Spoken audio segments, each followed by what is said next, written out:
السلام عليكم ورحمة الله وبركاته. ازيكم حبايبي؟ عاملين ايه؟ وحشتوني كتير. النهاردة بقى هنعمل مع بعض كده الرقاق الناشف.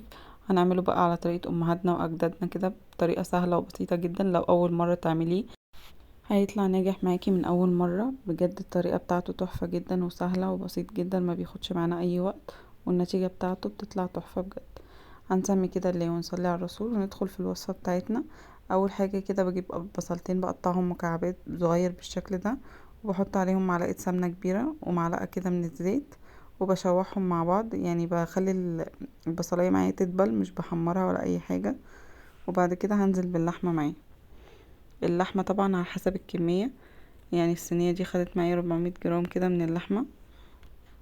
اللحمة كانت متلجة فهفكها كده في البصل، بوطش عليها كده معايا لغاية ما تفك، وبحط عليها الملح والبهارات بتاعتها. حطيت كده نص معلقة صغيرة من الملح، ونص معلقة من الفلفل، ونص معلقة من السبع بهارات.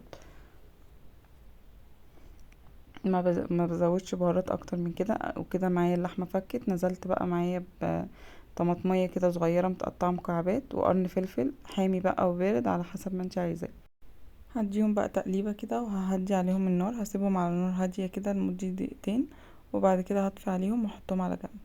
كده خلاص كانت استوت معايا. هشيلها بقى كده من على النار وهحطها على جنب لغاية ما اخلص باقي المكونات اللي معايا هنا كده شوربة لحمة حطها في صينية. وطبعا شوربة اللحمة بنبقى حاطين لها بقى البهارات بتاعتها وكل حاجتها يعني. وبزود لها انا بس معلقة كده سمنة. والشوربة معايا سخنة. والشوربة معايا بتكون سخنة بقى، بحط فيها معلقة السمنة كده، معلقة كبيرة يعني كده من السمنة. ومعايا الصينية بقى مقاس 30 دهنة كويسة بردك من السمنة. ونص كيلو كده من الرقاق الناشف.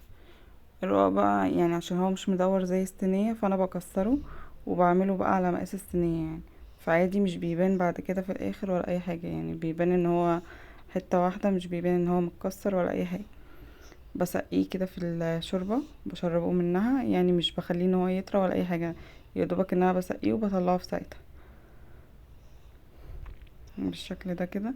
هعمل بقى كل الكمية اللي معايا كده. بصوا حطيت نص الرقاق، يعني بقسم النص. لو هما 5 بقسم 5 تحت و5 فوق، على حسب طبعا العدد بتاعه. بنقسمه واحنا بنعد وبنقسم بالواحدة. وهحط بقى دلوقتي اللحمة كده معايا، هفردها معايا في الصينية بقى بالشكل ده. هساوي بقى معايا اللحمة كده بالشكل ده في الصينية. وبعد كده هعيد نفس اللي انا عملته من تاني، هسقي كده شوية شوية في الشوربة وارجع اساوي كده يعني لغاية ما نقفل الصينية خالص.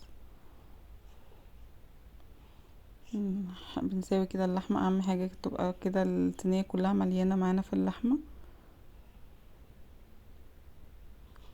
كده خلاص هرجع بقى اشرب كده الرقاق تاني في الشوربة بعد ما خلصت كده اللحمة معايا. بنكسره بردك وبنعمل نفس اللي احنا عملناه بالشكل ده.